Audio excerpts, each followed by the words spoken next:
This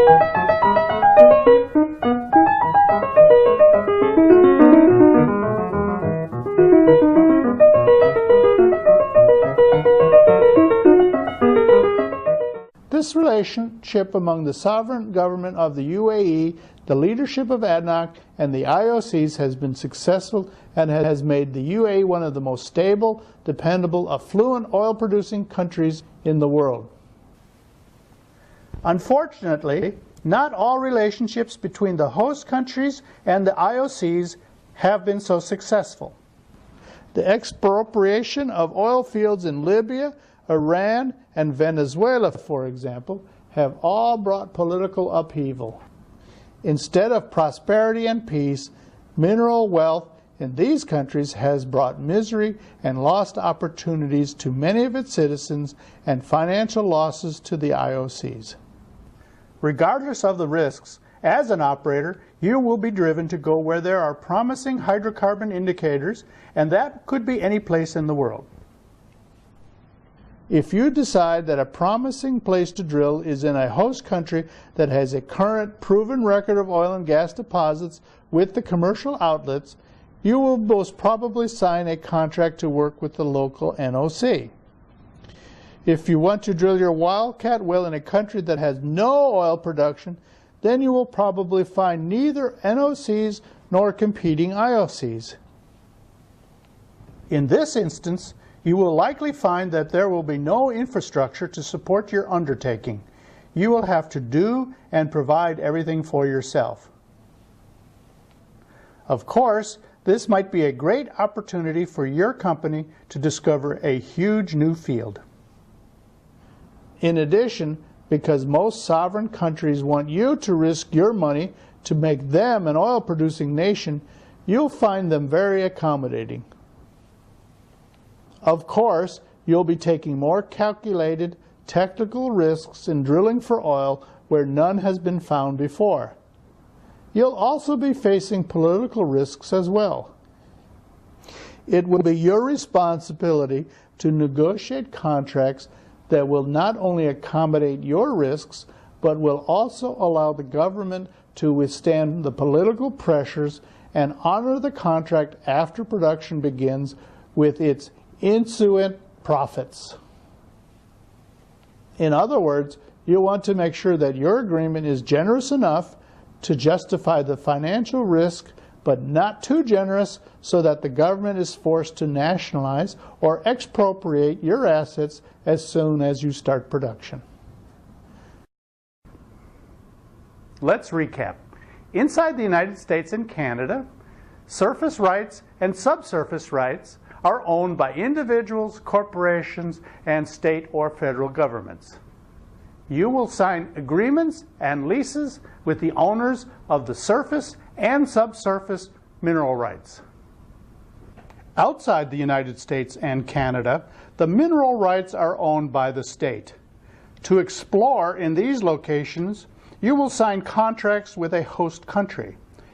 Depending on the host country involved, you may also be working with the national oil company and/or other international oil companies. Now let's examine how the needs of the host country and the international oil company differ. Of course, a host country wants to become an oil-producing state.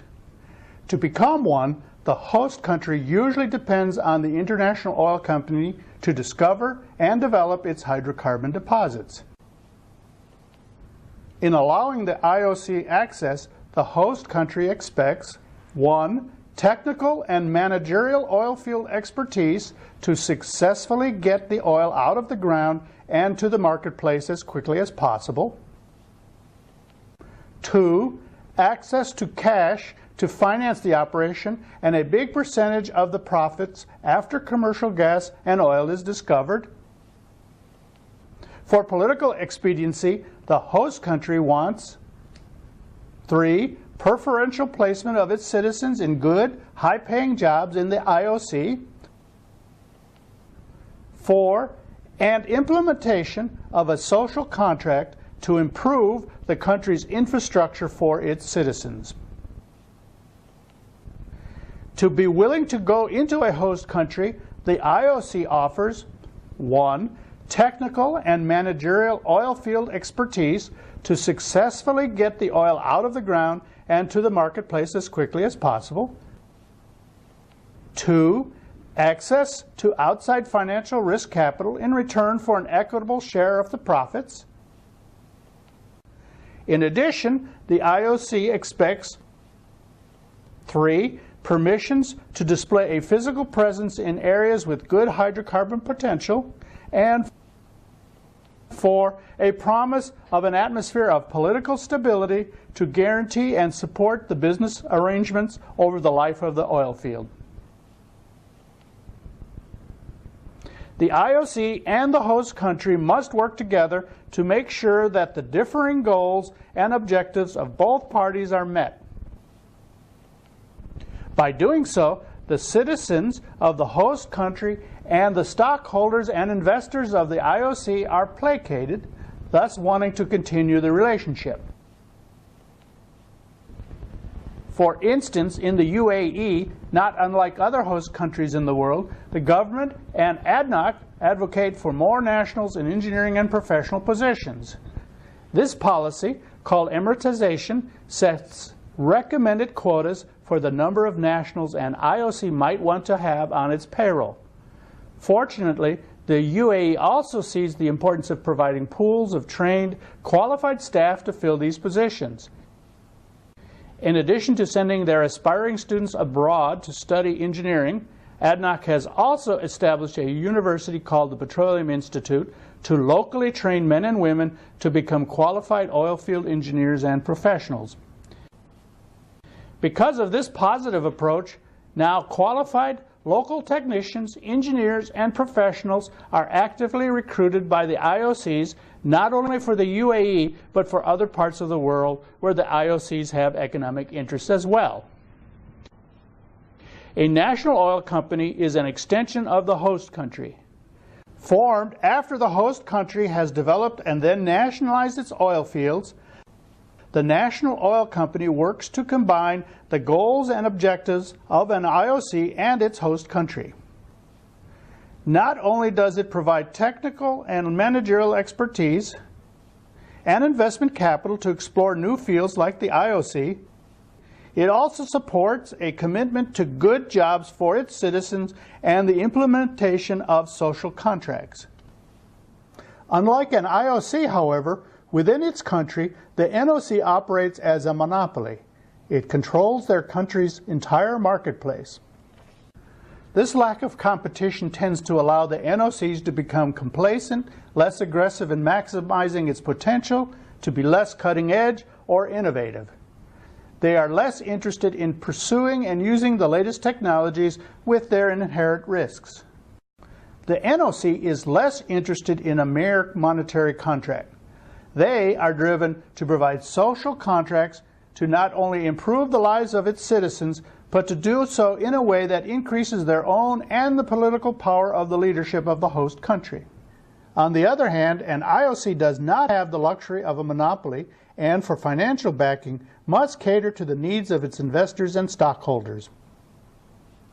It must be able to do things quicker, better, cheaper than the competitors,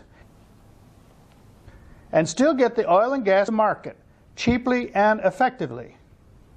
Nevertheless, history has also taught them that they must also remain sensitive to the needs of the citizens in the host country so that these citizens will continue to support the leadership that has signed the original contracts. In addition, with their activities spread over many countries, many people fear or mistrust these powerful IOCs because they cannot be controlled by a single government. To counter that fear and to build confidence, the IOCs invest in a range of programs that benefit the environment, the local community, and society as a whole. Although both IOCs and NOCs are capable of economically producing commercial deposits of oil and gas, they can and usually do have different goals and objectives.